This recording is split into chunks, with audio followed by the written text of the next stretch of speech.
Buenas, mi nombre es David Godoy Godoy, soy médico de familia en la Unidad de Gestión Clínica de Nueva Málaga, que pertenece al Distrito Sanitario Málaga-Guadalhorce. Participo junto a vosotros en este curso de atención a las personas con enfermedades crónicas y en este módulo vamos a trabajar el abordaje diagnóstico y pronóstico de la enfermedad pulmonar obstructiva crónica.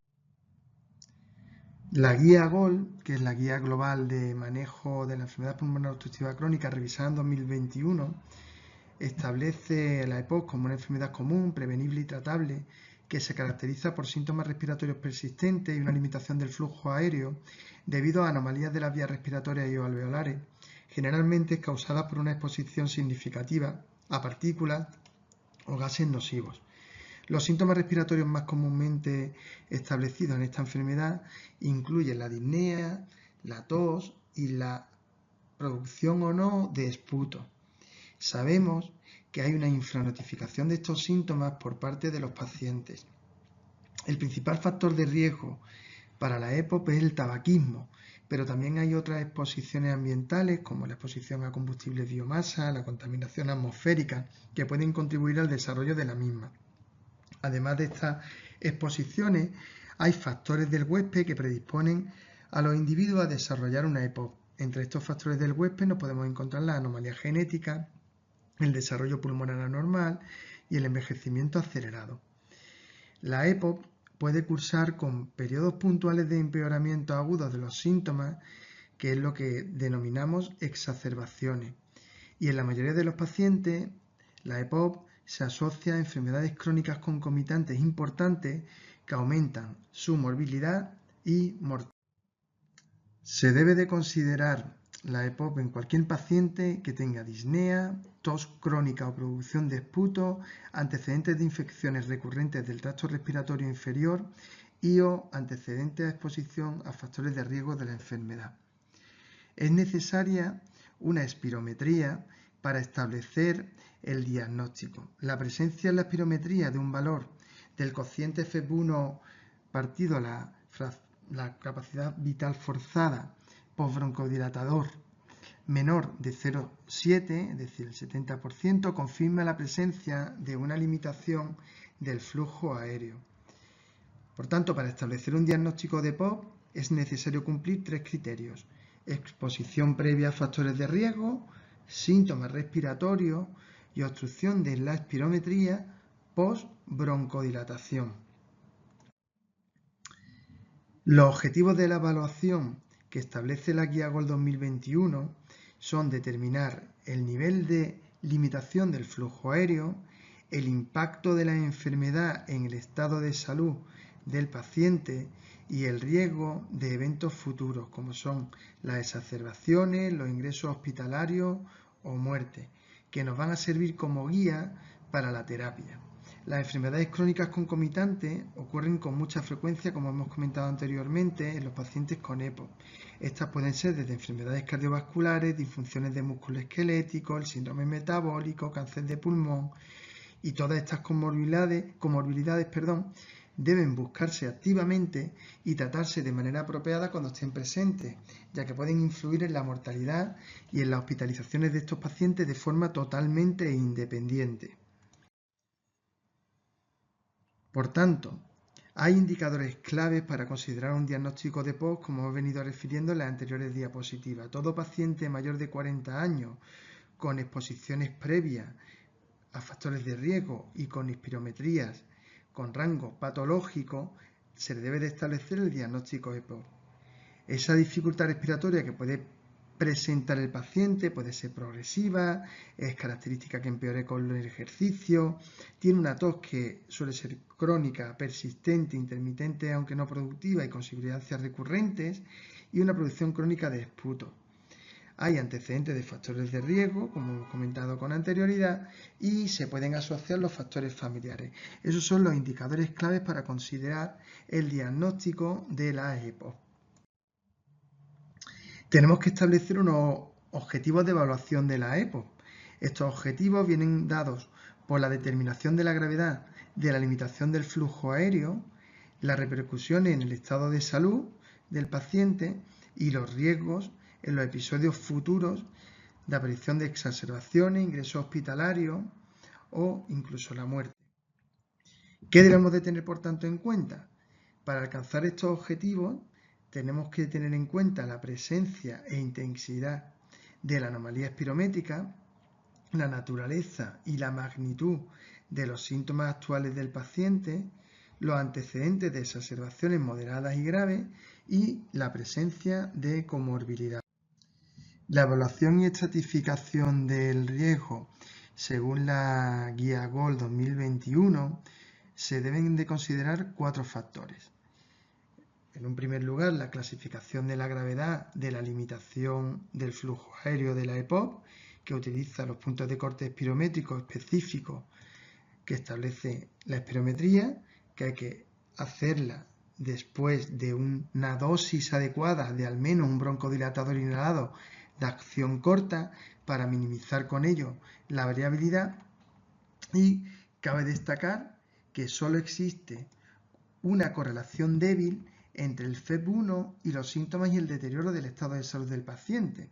Por esta razón, se requiere una evaluación sintomática formal, añadiendo a esto la magnitud de los síntomas. La guía lo que nos viene a decir es que el GOLD establecido 1 es aquel que tiene un FEP1 mayor del 80% del valor esperado y lo catalogaríamos como leve. El GOLD 2, que es el que tiene un FEP1 entre el 50 y 80%, que lo catalogaríamos como un GOLD 2 moderado. El GOLD 3, que es el que tiene un FEP1 entre el 50 y el 30 del valor esperado y lo catalogamos como un grave, y el muy grave, que es el GOLD 4, que es con un FEP1 por debajo del 30% del valor esperado.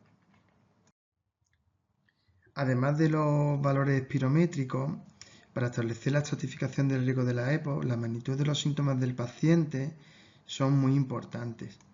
En el pasado la EPOC se consideraba una enfermedad caracterizada principalmente por la falta de aire. Una medida muy simple de valoración de la disnea es el cuestionario modificado MMRC, que es el British Medical Research Council.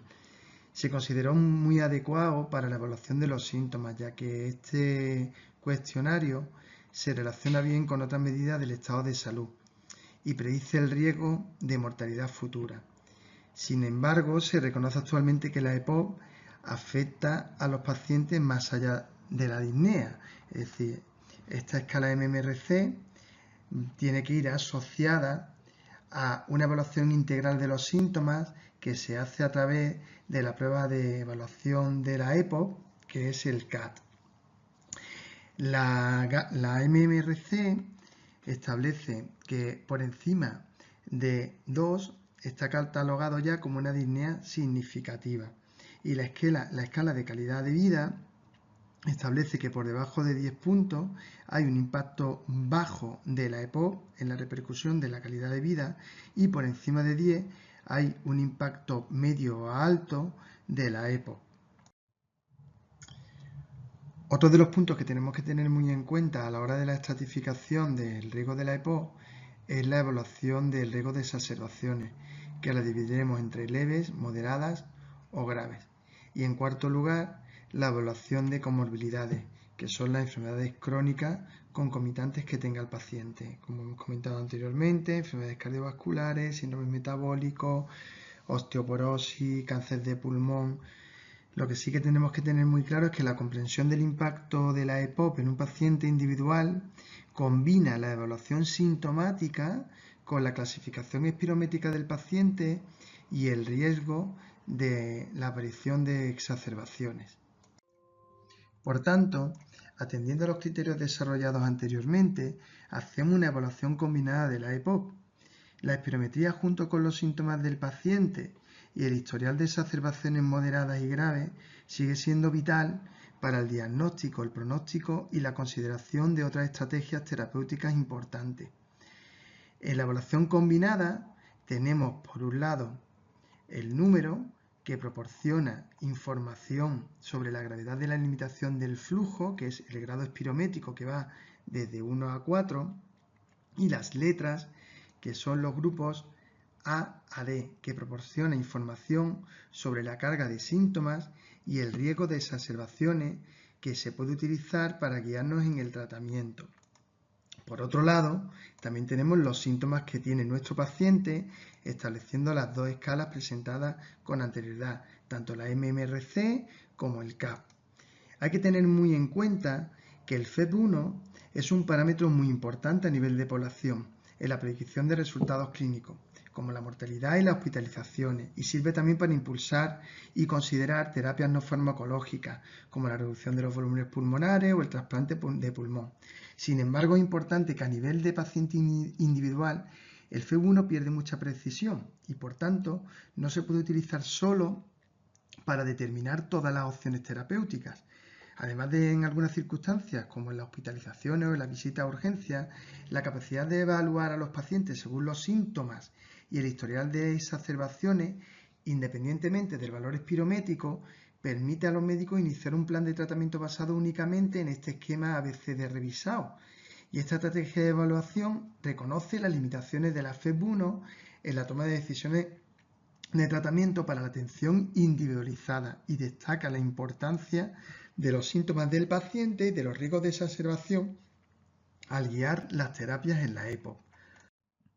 Junto a la guía GOLD, para la evaluación y manejo de la EPOC, nos basamos en la guía española, que es la guía GSEPOP, que fue revisada en 2021. Esta guía es otra aproximación a la enfermedad pulmonar obstructiva que va muy en paralelo a lo que establece la GOLD, con algunas diferenciaciones que haremos ver en esta presentación. Pero el diagnóstico de la POP se basa en lo mismo, en una exposición previa a factores de riesgo, la presencia de síntomas respiratorios con disnea o tos crónica con o sin expectoración asociada y con una obstrucción en la espirometría post-broncodilatación con un cociente FEV1 y capacidad vital forzada post-broncodilatador por debajo de 0,7. Por tanto, la realización de la espirometría en situación clínica de estabilidad permitirá confirmar el diagnóstico al demostrar un volumen espirométrico en el primer segundo por debajo de 0,7, aunque debemos tener en cuenta que este valor puede infraestimar la obstrucción de sujetos jóvenes y sobrediagnosticar a los de edad avanzada, ya que este cociente desciende fisiológicamente. Para ello, no podemos establecer un diagnóstico EPO solo por eso, es necesario cumplir los tres criterios: la exposición previa, los síntomas respiratorios y la espirometría post-broncodilatación. GSEPOP, por otro lado, establece la evaluación y estratificación del riesgo en base a presentar agudizaciones en la progresión de la enfermedad, en la aparición de futuras complicaciones y en un mayor consumo de recursos sanitarios o una mayor mortalidad. Ello hace que los factores considerados para la evaluación del riesgo son el grado de obstrucción medido por el FEV1 post-broncodilatador, el nivel de disnea medido por la escala modificada MMRC y la historia de agudizaciones durante el año previo. Por tanto, según la guía GSEPOP, la estratificación del riesgo teniendo en cuenta los tres indicadores comentados anteriormente va a dividirnos al paciente POP en riesgo bajo o en riesgo alto. En riesgo bajo deben de cumplir todos los criterios que vemos aquí en la tabla, es decir, una obstrucción por encima del 50%, con una disnea catalogada en la clasificación MMRC entre 0 y 1 y que no haya tenido exacerbaciones o solo una y que no haya requerido ingreso. Eso catalogamos a un paciente de riesgo bajo. Por otro lado, encontramos los pacientes catalogados con riesgo alto, en los que solo se debe de cumplir un criterio, que sería un FEV1 menor de 50, una disnea catalogada por MMRC entre 2 o 4 y que haya tenido 2 o más de 2 agudizaciones o un ingreso en el último año. Los componentes de esta clasificación de riesgo han demostrado un poder predictivo importante sobre la mortalidad y la inclusión del FEV1 ha mostrado un valor añadido predictivo de forma significativa a la clasificación del riesgo. Por eso deben de ir unidas los tres. En atención al riesgo establecido, GESEPOP establece unas intervenciones terapéuticas basadas en los pacientes de bajo riesgo, en la deshabituación tabáquica, la educación terapéutica, el fomento de actividad física, la vacunación, la valoración del déficit de alfa-1 antitoxina, el desarrollo de terapéuticas farmacológicas y vigilar y controlar las comorbilidades asociadas.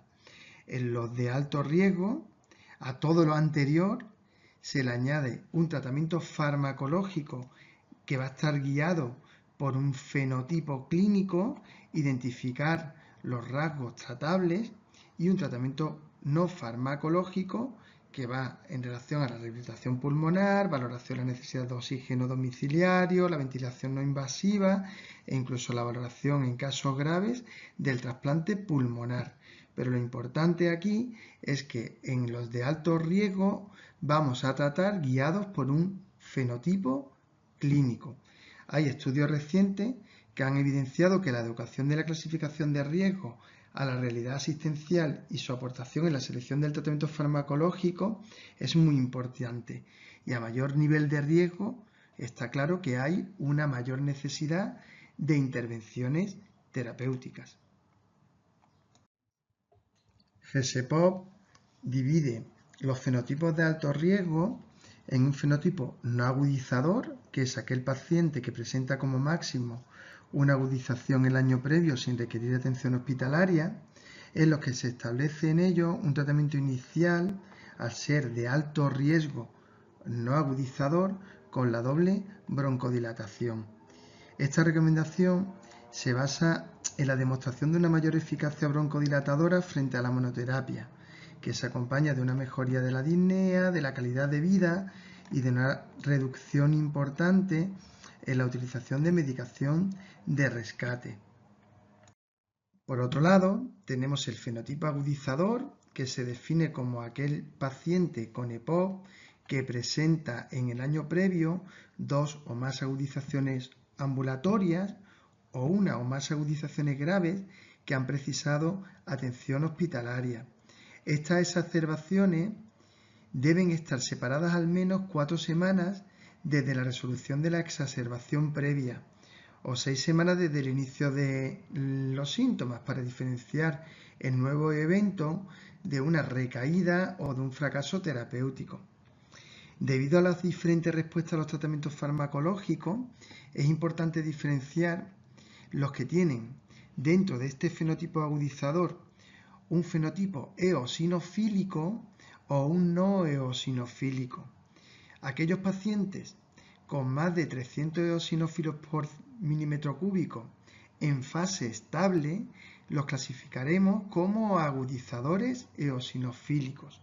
Los que tienen menos de 300 en fase estable los catalogamos como agudizadores no eosinofílicos, y en estos pacientes la eficacia de los corticoides inhalados está claro que es menor, aunque esto no lo excluye del tratamiento, como veremos posteriormente. En particular, si la cifra de eosinófilos es mayor de 100. Esto lo abordaremos con más detalle en la sesión de tratamiento. Una vez que tenemos diagnosticados y estratificados a nuestros pacientes, tenemos que hacer una valoración pronóstica de los mismos. Esta valoración pronóstica la hacemos a través del índice Bodex.